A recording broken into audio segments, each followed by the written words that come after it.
Hi sir, so ang i-report ko is problem 41.19.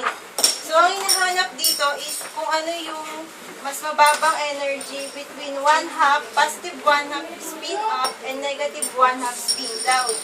So ang formula for energy is U equals to negative U sub C times V. Since yung given dun sa libro is negative C direction, magiging positive U sub C times V.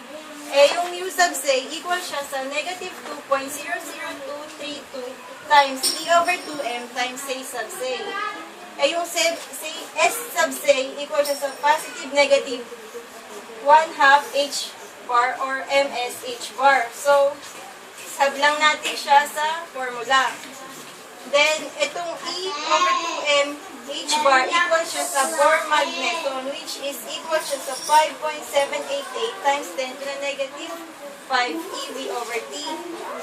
So, sablang natin, para sa positive 1/2 spin up, equal siya ng negative 8.402 times 10 to the negative 5.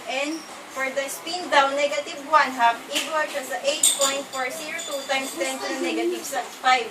So, ang lower energy is positive 1/2.